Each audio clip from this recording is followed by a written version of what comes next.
কাৰেমোটত অসমৰ প্ৰত্যেকগৰাকী জনসাধাৰণলৈ দিবলৈ লৈছো ডাঙৰ খবৰ। আজি হৈছে 30 জুন।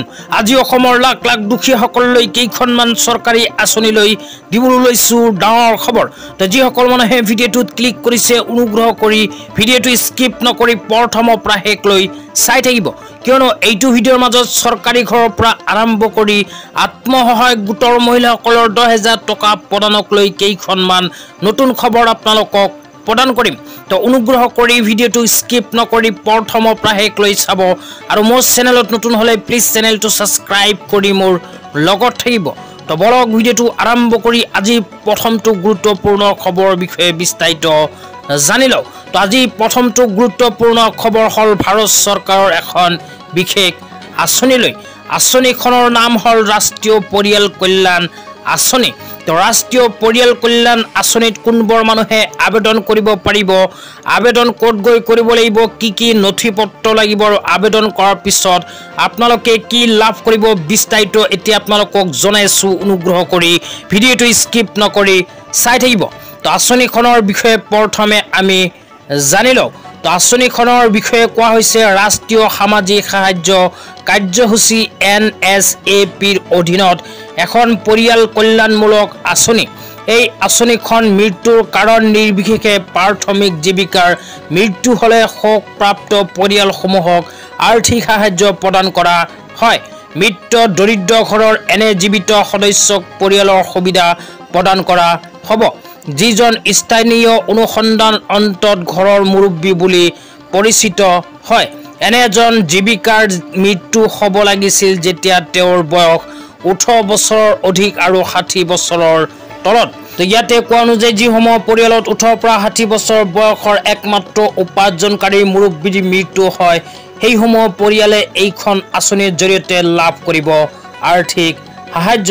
তো কিমানখিনি আৰ্থিক সাহায্য লাভ কৰিব এতিয়া আপোনালোকক জনাই আছোঁ। তো আঁচনিখনৰ লাভালাভৰ ভিতৰত কোৱা হৈছে 20,000 মৃত দৰিদ্ৰ ঘৰৰ এনে জীৱিত সদস্যক এককালীন সাহায্য হিচাপে দিয়া হ'ব। তো যিসকল মানুহে পৰিয়াল কল্যাণ আঁচনিত আবেদন কৰিব সেইসমূহ পৰিয়ালক কিন্তু 20,000কৈ টকা চৰকাৰে আৰ্থিক সাহায্য প্ৰদান কৰিব। তো আপোনালোকে যদি এইখন আঁচনিত আবেদন কৰিব বিচাৰে তেন্তে কি প্ৰমাণ পত্ৰৰ প্ৰয়োজন হ'ব এতিয়া আপোনালোকক জনাই আছোঁ। তো প্ৰথমে কোৱা হৈছে মৃত্যুৰ প্ৰমাণ পত্ৰ, তাৰপিছত পৰিচয়ৰ প্ৰমাণ পত্ৰ, ঠিকনাৰ প্ৰমাণ পত্ৰ, পৰিয়ালৰ BPL কাৰ্ড, ৰেচন কাৰ্ড, তাৰপিছত 5 নম্বৰত কোৱা হৈছে পৰিয়ালৰ ID, সদস্যৰ ID। এইকেইখন প্ৰমাণ পত্ৰৰ আপোনালোকৰ প্ৰয়োজন হ'ব যদিহে পৰিয়াল কল্যাণ আঁচনিত আবেদন কৰিব বিচাৰে। তো আপোনালোকে যদি অফলাইন আবেদন কৰিব বিচাৰে তেন্তে আপোনালোকৰ জিলা সমাজ কল্যাণ বিষয়াৰ লগত গৈ যোগাযোগ কৰিব লাগিব। তাতে আপোনালোকে আবেদন ফৰ্মখন পাব আৰু তাতে আপোনালোকে অফলাইনত আবেদন কৰিব পাৰিব। লগতে যিসকল মানুহে অনলাইনত আবেদন কৰিব বিচাৰে সেইসকল মানুহে কেনেকৈ আবেদন কৰিব সেয়াও আপোনালোকক জনাই দিছোঁ। তো যদি অনলাইনত আবেদন কৰিব বিচাৰে তেন্তে নিজৰ মোবাইলৰ প্লে ষ্ট'ৰটো অ'পেন কৰি উমাং নামৰ এপটো প্ৰথমে ইনষ্টল কৰিব লাগিব। তো চৰকাৰী উমাং নামৰ এপটো ইনষ্টল কৰি তাৰ পৰাই আপোনালোকে ৰাষ্ট্ৰীয় পৰিয়াল কল্যাণ আঁচনিত আবেদন কৰিব পাৰিব আৰু 20,000কৈ টকা আৰ্থিক সাহায্য লাভ কৰিব পাৰিব। তেতিয়া আপোনালোকক জনাইছোঁ আজি দ্বিতীয়টো খুবেই গুৰুত্বপূৰ্ণ খবৰ। ভিডিঅ'টো ইমানখিনি চাইছে যদি অনুগ্ৰহ কৰি স্কিপ নকৰি প্ৰথমৰ পৰা শেষলৈ চাই থাকিব। লগতে মোৰ চেনেলত নতুন হ'লে এনেকুৱা নতুন ভিডিঅ' সকলোতকৈ আগত পাবলৈ প্লিজ চেনেলটো ছাবস্ক্ৰাইব কৰি মোৰ লগত থাকিব। তো আজি দ্বিতীয়টো খবৰ হ'ল চৰকাৰী ঘৰলৈ। তো যিসকল মানুহে এতিয়ালৈকে চৰকাৰী ঘৰ লাভ কৰা নাই সেইসকল মানুহৰ কাৰণে আহি গ'ল ভাল খবৰ। অসম চৰকাৰে আকৌ নতুনকৈ আৰম্ভ কৰিব চৰকাৰী ঘৰৰ আবেদন। তো আপোনালোকে যদি এতিয়ালৈকে চৰকাৰী ঘৰ লাভ কৰা নাই তেন্তে আপোনালোকৰ কাৰণে আহি গ'ল সোণালী সুযোগ। তো চৰকাৰী ঘৰৰ কাৰণে যদি নতুনকৈ আবেদন কৰিব বিচাৰে অনুগ্ৰহ কৰি ভিডিঅ'টো স্কিপ নকৰি প্ৰথমৰ পৰা শেষলৈ চাই থাকিব। তো চৰকাৰী ঘৰলৈ ইয়াতে কোৱা হৈছে মুখ্যমন্ত্ৰী গৃহ নিৰ্মাণ আঁচনিৰ অধীনত অসম চৰকাৰে নিৰ্মাণ কৰিব 1,30,000 চৰকাৰী ঘৰ। তো অসম চৰকাৰে আকৌ নতুনকৈ আৰম্ভ কৰিব 1,30,000 চৰকাৰী ঘৰৰ আবেদন।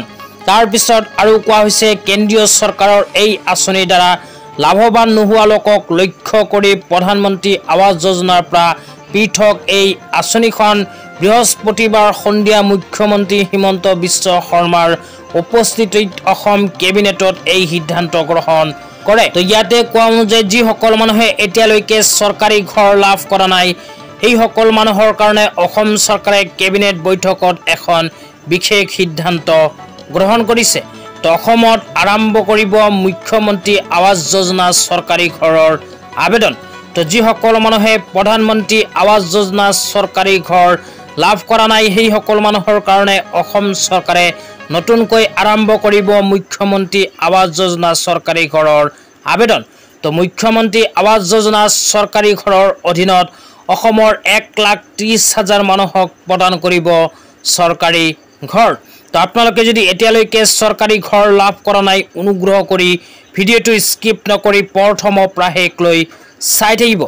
অসম চৰকাৰৰ উপৰিও কেন্দ্ৰীয় চৰকাৰেও কিন্তু চৰকাৰী ঘৰলৈ কেইখনমান নতুন সিদ্ধান্ত গ্ৰহণ কৰিছে। তো কেন্দ্ৰীয় চৰকাৰে কি সিদ্ধান্ত গ্ৰহণ কৰিছে সেয়াও আপোনালোকক এতিয়া দেখুৱাই দিছোঁ। অনুগ্ৰহ কৰি ভিডিঅ'টো স্কিপ নকৰি চাই থাকিব।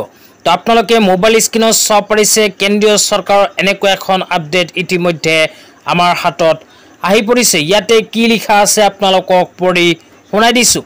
তো ইয়াতে লিখা আছে 3 crore additional rural and urban household to be constructed under PM Awas Yojana. তো যিসকল মানুহে এতিয়ালৈকে প্ৰধানমন্ত্ৰী আৱাস যোজনাৰ চৰকাৰী ঘৰ লাভ কৰা নাই তেনে 3 কোটি মানুহক ভাৰত চৰকাৰে নতুনকৈ প্ৰদান কৰিব PM আৱাস যোজনা চৰকাৰী ঘৰ।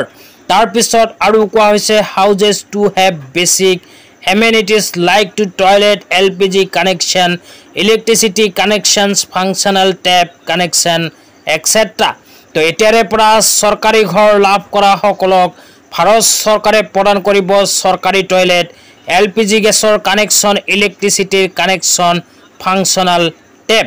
তো আপোনালোকে যদি প্ৰধানমন্ত্ৰী আৱাস যোজনা চৰকাৰী ঘৰৰ কাৰণে আবেদন কৰে তেন্তে ফ্ৰীতে লাভ কৰিব চৰকাৰী টয়লেট লগতে LPG গেছ আৰু বিদ্যুৎ কানেকশ্যন।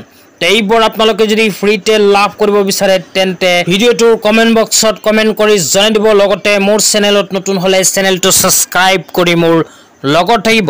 তো বলক এতিয়া আমি তৃতীয়টো গুৰুত্বপূৰ্ণ খবৰ বিষয়ে বিস্তাৰিত জানি লওঁ।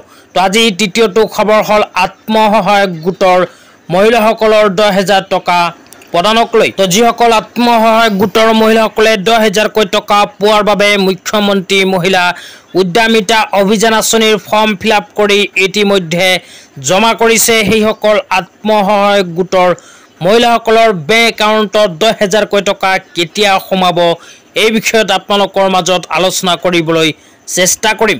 তো অনুগ্ৰহ কৰি ভিডিঅ'টো স্কিপ নকৰি চাই থাকিব। তো অসম চৰকাৰে কিন্তু ইতিমধ্যে মুখ্যমন্ত্ৰী মহিলা উদ্যমিতা অভিযান আঁচনিৰ 10,000কৈ টকা প্ৰদানৰ ফৰ্ম ভেৰিফিকেশ্যনৰ কাম আৰম্ভ কৰিছে। তো আত্মসহায়ক গোটৰ মহিলাসকলৰ মোবাইল নম্বৰত কিন্তু ফৰ্ম ছাবমিট বা ফৰ্ম ভেৰিফিকেশ্যনৰ SMS ইতিমধ্যে আহি গৈছে। তো আপোনালোকৰ মোবাইলত SMS আহিছেনে নাই নিশ্চয় কমেণ্ট বক্সত কমেণ্ট কৰি জনাই দিব। কমেণ্ট বক্সত কমেণ্ট কৰি জনাই দিলে ইয়াৰ নেক্সট ভিডিঅ'ত আপোনালোকৰ সন্মুখত আলোচনা কৰিবলৈ চেষ্টা কৰিম যে যিসকল আত্মসহায়ক গোটৰ মহিলাসকলৰ মোবাইল নম্বৰত SMS অহা নাই সেইসকল মহিলাই কি কৰিব লাগিব, লগতে আত্মসহায়ক গোটৰ মহিলাসকলৰ টকা কেতিয়া সোমাব এই বিষয়ত আপোনালোকক জনাবলৈ চেষ্টা কৰোঁ। আত্মসহায়ক গোটৰ মহিলাসকলৰ ফৰ্ম ভেৰিফিকেশ্যনৰ কাম যিহেতু অসম চৰকাৰে ইতিমধ্যে আৰম্ভ কৰিছে হয়তো অহা মাহৰ ভিতৰতেই প্ৰদান কৰিব আত্মসহায়ক গোটৰ 10,000কৈ টকা। তো আজি ইমানেই, ধন্যবাদ।